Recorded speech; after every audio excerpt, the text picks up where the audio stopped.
Vandeham Sri Guru. The following is a class on the Nectar of Devotion, given by His Divine Grace, A.C. Bhaktivedanta Swami Prabhupada, recorded on the 27th of October, 1972, in Vrindavan, India.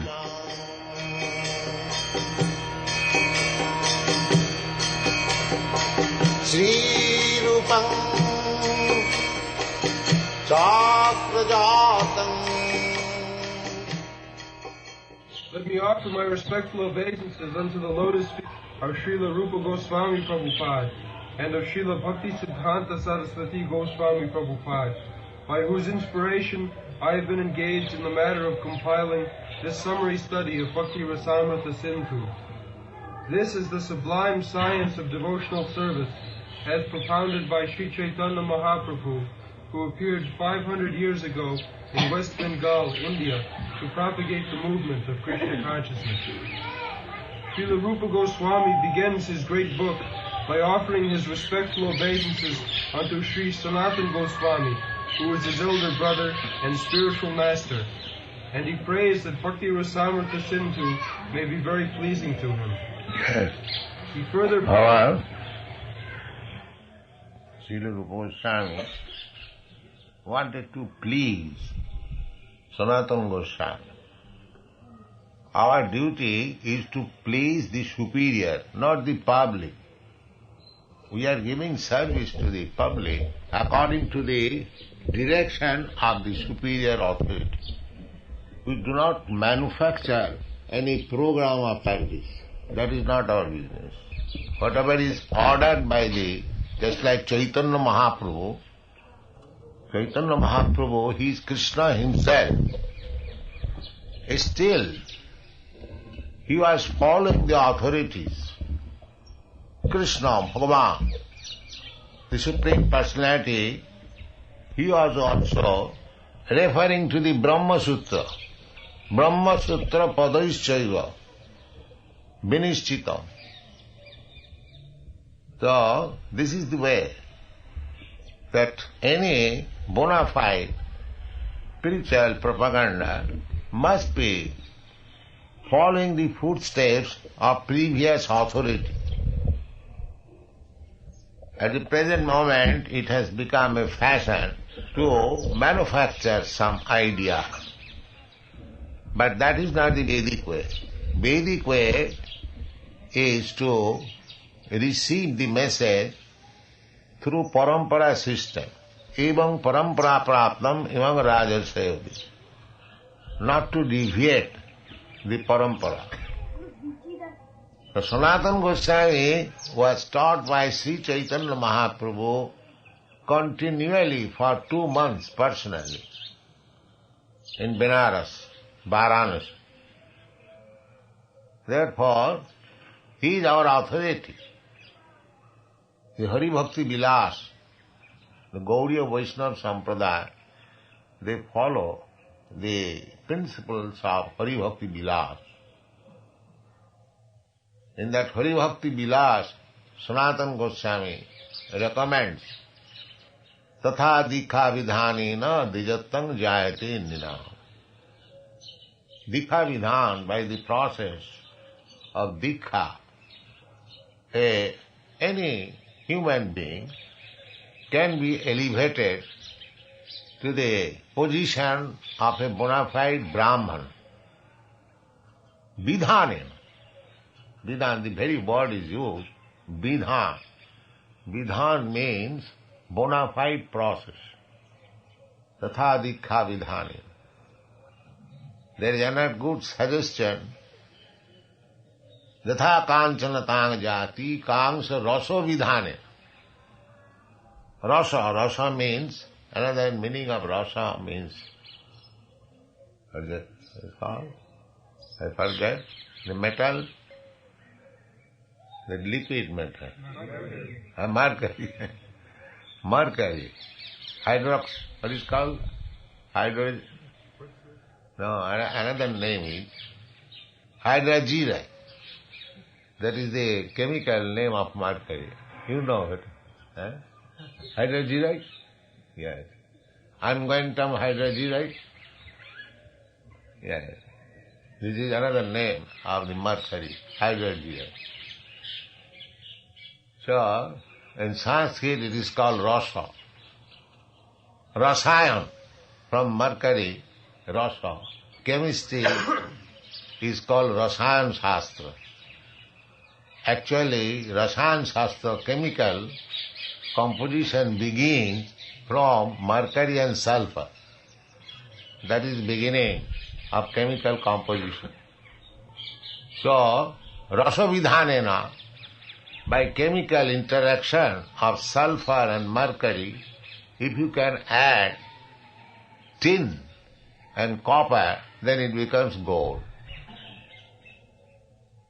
You can manufacture gold, provided you know the process, how to mix up copper, tin and mercury with biomedia of sulfuric acid.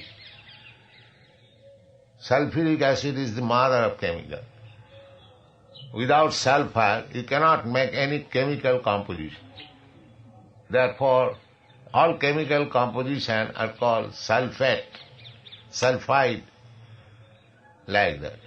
So, Sanatana Goswami gives this idea of chemical composition. It appears that he knew how to work with chemicals. Yatha kanchana tang jati kangsha rasa vidhanata tatha dikha vidhanena dijatang jayate nina. So, we are trying to follow Sanatana Goswami by dikha vidhanena, by initiating persons from anywhere. It does not matter, because in this age, Kali Yuga, the dikha vidhan is performed according to Pancharatriki vidhi, not Vedic vidhi. Vedic vidhi is very strict.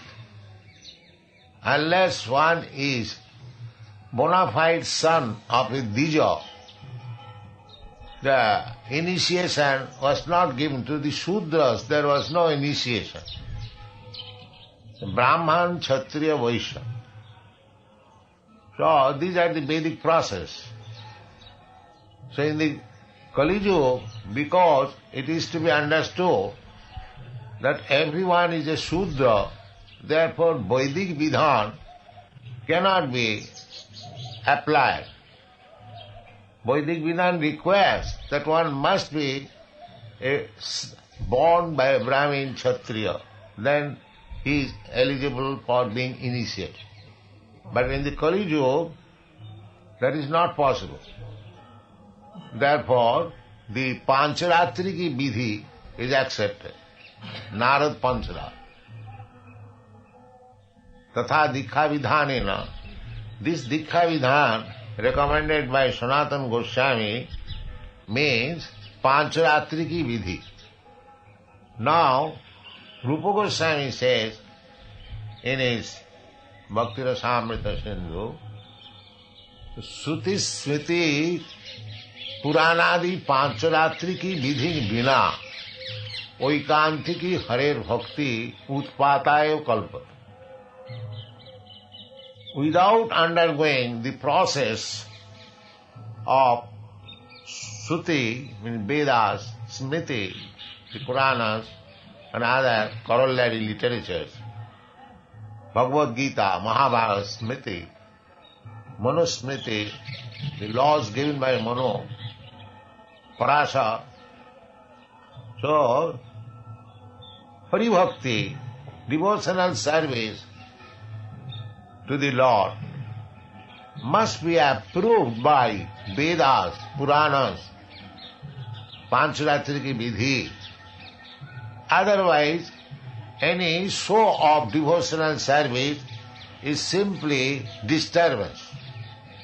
Anyone can manufacture, and it is being supported by some very big missionary activities, jato mat tato pop.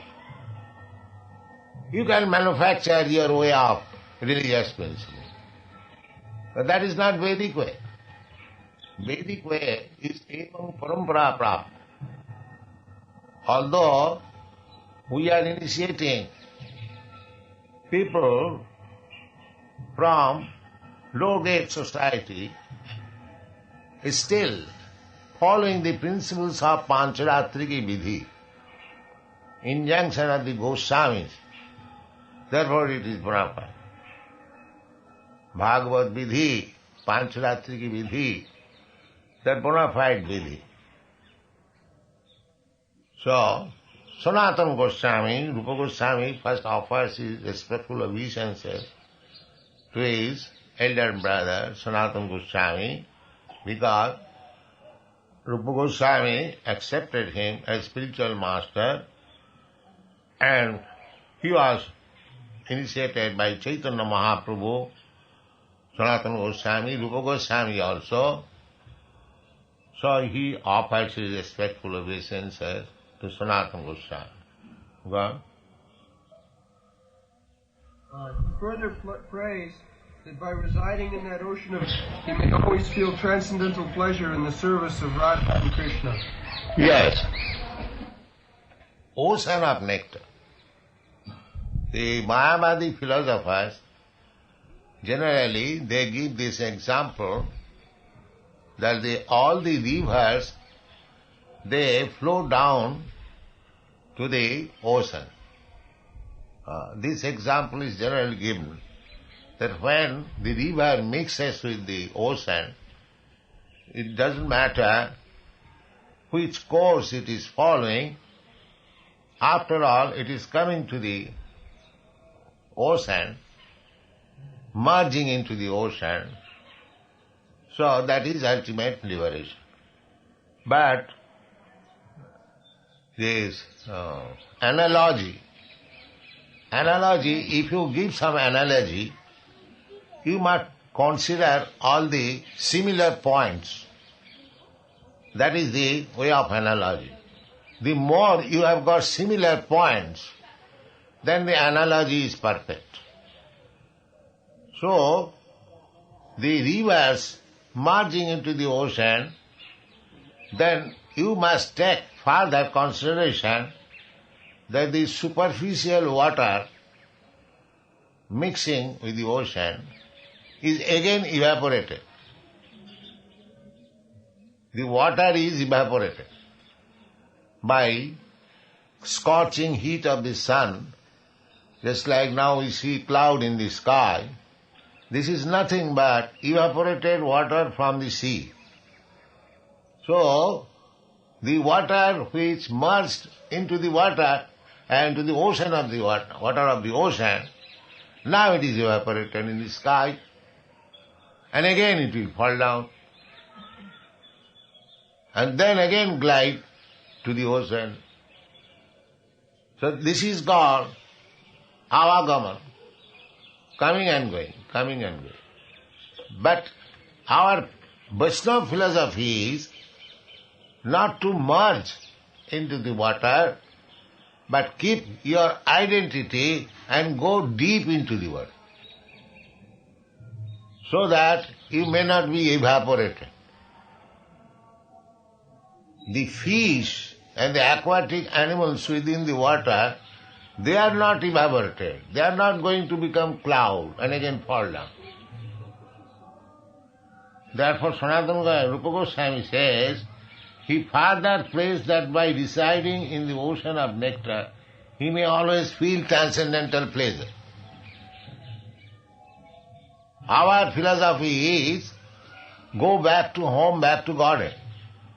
Not in the spiritual sky, Parabham. Spiritual sky, there is chance of falling down. Why chance? It is sure. Those who are merging into the Brahma effulgence, the Shastra says that they again fall down. Arujya krichena parang padang tata patanti adha. Arujya krichena. the Jnanis, they undergo severe austerities, penances, to merge into the existence of impersonal Brahma, but they fall down again. Fall down again because they have no shelter. Anadita jusmat angraya. As in this sky, there are many planets. You can go with high speed to the moon planet or Venus planet, but if you have no shelter to stay there, you come back again on this earthly planet. That is practically experienced. Similarly, you may merge into the Brahma effulgence. That's like our plane goes very high, and at a certain point we see it is invisible, merged. Actually it is not merged. Our eyes cannot see anymore. They take it as merge. Therefore, Jiva Goswami, this merging principle, he has explained, just like a green bird enters into a green tree, it appears that the bird is no longer existing to the imperfect eyes, but the bird is existing.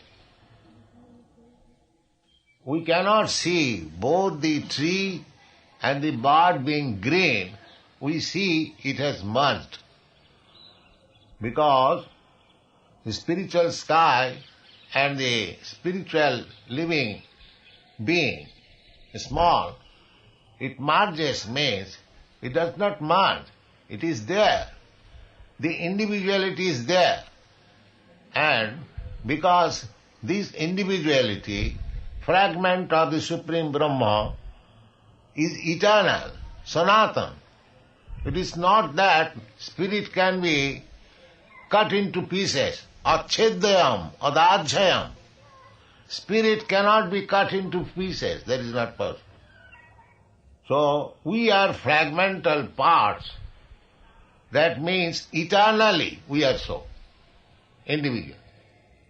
Nitya nityanam, chetanas chetanana. We are one of the nityas. There are innumerable nityas and chetanas, the living entities, part and parcel of the supreme living entity, Krishna.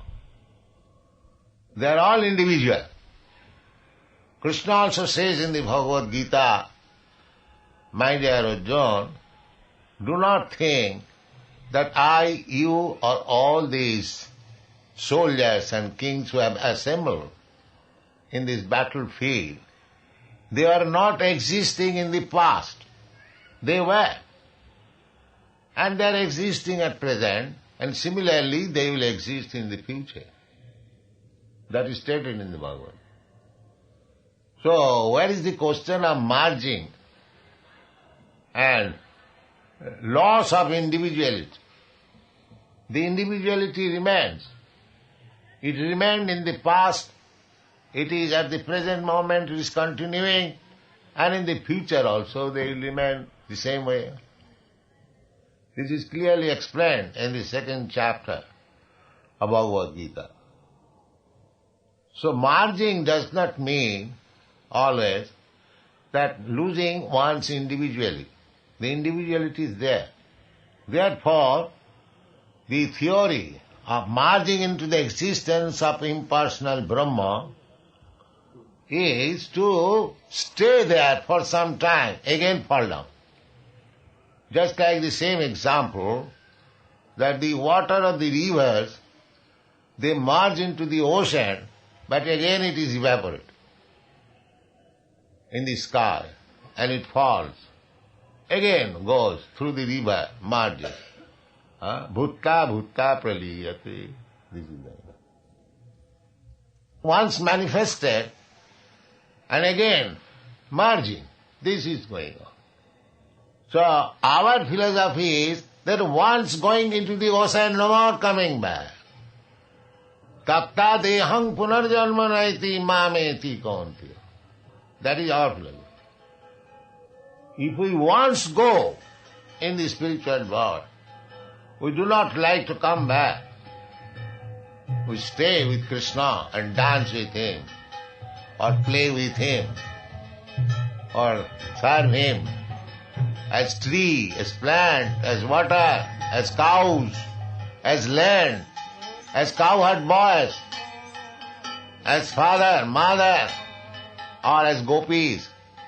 This is our philosophy. Once we go to Krishna, we live forever with him in either of these capacities.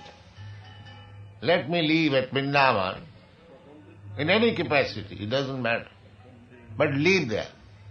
Therefore, he says that he further prays that by residing in that ocean of nectar, he may always feel eternally, continually, without any cessation. Anandamaya Abhyasa. To remain Anandamaya. That is the principle of Vaishnava philosophy. Go on. Let us offer our respectful obeisances to all the great devotees and acharyas, or holy teachers, who are compared with sharks in the great ocean of nectar, and who do not care for the various rivers of liberation. Impersonalists are very fond of merging into the Supreme, like rivers that come down and merge into the ocean. The ocean can be compared with liberation, and the rivers with all the different paths of liberation. The impersonalists are dwelling in the river water, which eventually comes to mix with the ocean. They have no information, however, that within the ocean, as within the river, there are innumerable aquatic living entities. The sharks who dwell in the ocean do not care for the rivers which are gliding down into it. Yes, the shark, big fish, shark, big body, they have no place to come into the river, come back. There is no place. A big crocodile, big shark, they do not come to the river. They constantly remain in the ocean. One. Yes. The devotees eternally live in the ocean of devotional service, and they do not care for the rivers. In other words, those who are pure devotees always remain in the ocean of transcendental loving service to the Lord, and have no business with the other processes which are compared to the rivers that only gradually come to the ocean. Srila Rupa Goswami prays to his spiritual master, Srila Sanatana Goswami, for the protection of Bhakti Rasamrita Sindhu, the ocean of the pure nectar of devotional service, from the argumentative logicians who unnecessarily meddle in the science of service to the Lord. He compares their arguments and logic to volcanic eruptions in the midst of the ocean. Yes. Natas tarkena jujay. Achinta khaluji bhava natas tarkena jujay. Simply by arguments, logic, you cannot understand Krishna. That is the Vedic injunction. Tarka pratishtha. You cannot establish the truth by simple logic and argument. You may be a very great logician, but somebody may come who is greater logician than you and he defeats you. That is going on. Tarka pratishtha sutayo vivinna. Now if you read the Vedas, you will find some contradiction. Not contradiction, but to the neophyte it appears to be contradiction. Just like we have cited the example, the animal stool is impure, but cow dung is pure. So by logic you can say the cow dung is also the stool of an animal, how it becomes pure. But in Vedas you will find such things. Therefore, by simple studying without surrendering yourself to the spiritual master, you will find all these contradictions and you will be bewildered. Sutayo vivinna. They are not vivinna, but to our limited knowledge, sometimes they appear as vivinna, different. Sutaya viभिन्या naso munijjasya matang na bhinnam. And you won't find a philosopher who does not agree, who does not disagree with other philosophers. Therefore, dharmasya tattang nihitam guhayam mahajana jena gatasya pant. We have to follow the footsteps of great acharyas. That is the way. These mahajanas are described in this Shastra like Lords Brahma, Lord Shiva, Shambhu, Narada, Shambhu, Kapila, Kumara, Manu. They are all mentioned. So you follow any one of these great personalities. Brahma is the greatest personality within this universe, and he has got his sampradaya, which is known as Brahma Sampradaya. Similarly, Lord Shiva has also his sampradaya, which is called Rudra Sampradaya. Similarly, Narad Pancharatra, Kumar Sampradaya. So, follow the sampradaya. Sampradaya vihinasti mantrasti vifalama. If you do not follow any bona fide sampradaya, then your path of spiritual advancement will be baffled. You will simply waste your time. Vifalamana. So, we should follow the footsteps of great acharyas, then our progress is positive. There is no fear. So, to take shelter of the lotus feet of the Supreme Personality of Godhead, just like Rupa Goswami is describing here, that he wants to take shelter of the ocean, deep into the ocean, and he doesn't care for the river and the, what is called, Parvagni. There is some whirling pool in the water. That is compared with the arguments. Sometimes these logicians, they create argumental calamity in the process of devotional service. But Rupa Goswami recommends that we should not be deviated by the arguments, karmis, jnanis and yogis. Let them do their own business. We do not care for them. We give them respect as far as possible, but we don't accept the path of karma jnana yoga. Jnana karma dhanavritam. Jnana karma dhanavritam. Annavilasita sunnam jnana karma dhanavritam. We should not be deviated by the process of karma jnana yoga. That is pure devotional service, Shuddha Bhakti. Shuddha Bhakti. We should stay, we should fix up in Shuddha Bhakti path. That is the recommendation of Srila Rupa Goswami. Gone. In the midst of the ocean, such volcanic eruptions can do very little harm. And similarly, those who are against devotional service to the Lord and who put forward many philosophical theses about the ultimate transcendental realization cannot disturb this great ocean of devotional service. Well, the author of Bhakti Rasamrita Sindhu, Srila Rupa Goswami, very humbly submits that he is just trying to spread Krishna consciousness all over the world. Although he humbly thinks himself unfit for this work, that should be the attitude of all preachers of the Krishna consciousness movement, following in the footsteps of Srila Rupa Goswami. We should never think of ourselves as great preachers, but should always consider that we are simply instrumental to the previous acharyas, and simply by following in their footsteps, we may be able to do something for the benefit of suffering humanity. yes. Just like Narottam Das Thakur says, Tadera charana sevi bhakta sane bas. Tadera charana sevi. Our main business is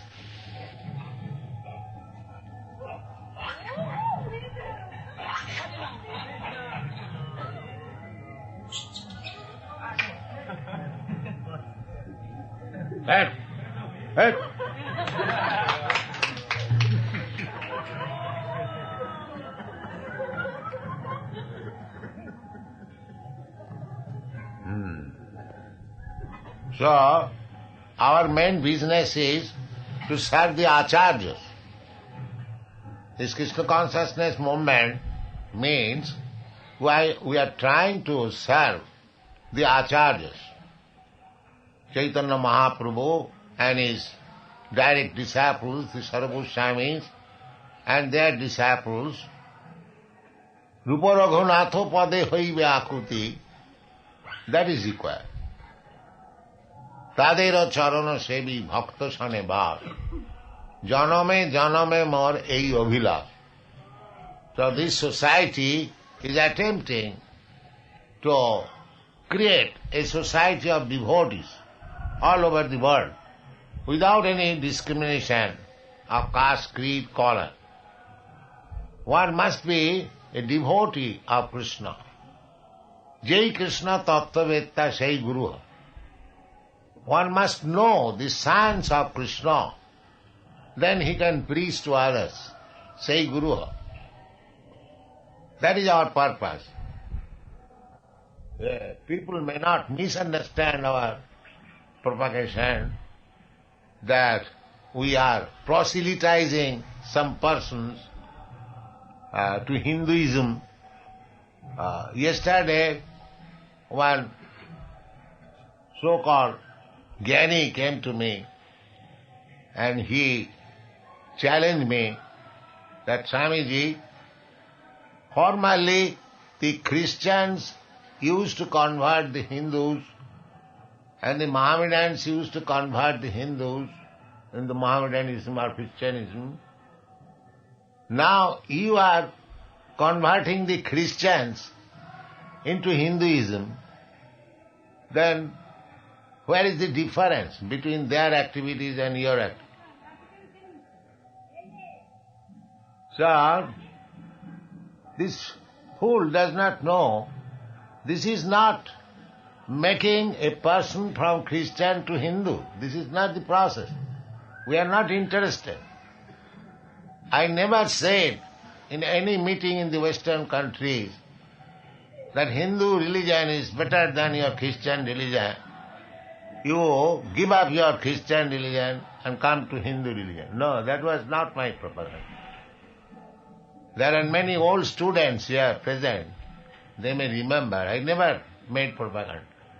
Rather, when they inquired whether one can attain perfection by following Christian principles, I said yes.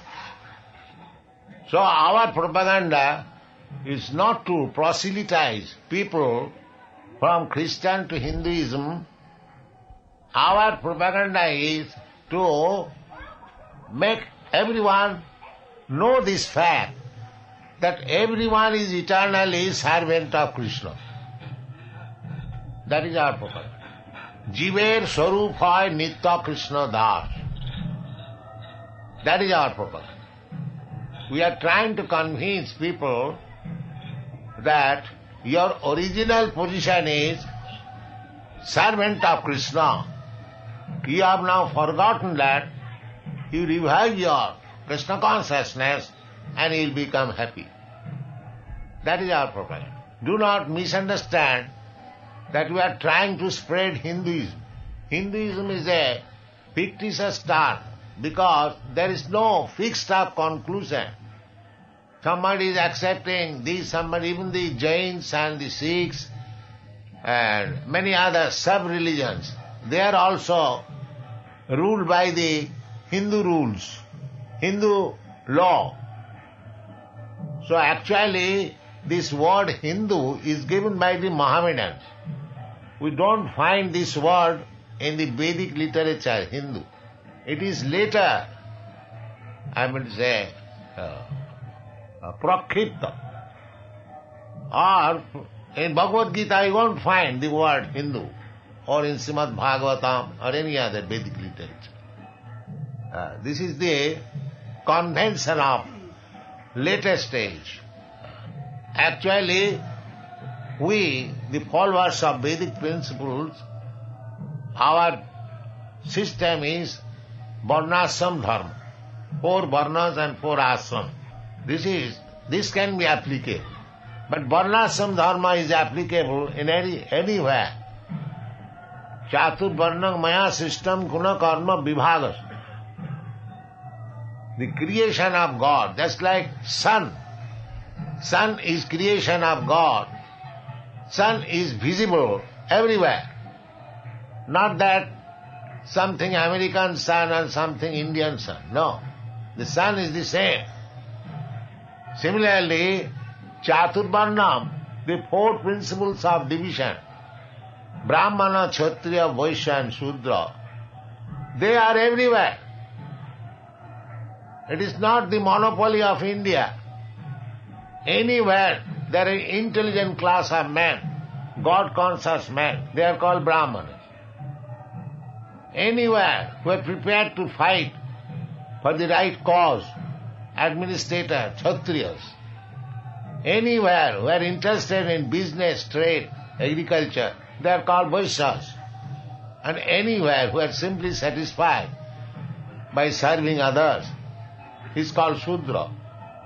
So our principle is not to proselytize from Christian to Hindu or Mohammedan to Hindu. We are teaching simply how to revive his old constitutional position to become servant of Krishna. This is Krishna consciousness. So it is applicable anywhere and everywhere. It is not that it is monopoly of India or for the Hindus. No. And actually it is being accepted, practically. In all countries, even from all religious sects, in our society, there are boys and girls, they are coming from Christian group, Jews group, Mohammedan group, but when they come here, all of them become the servant of Krishna. That is Krishna consciousness. Thank you very much.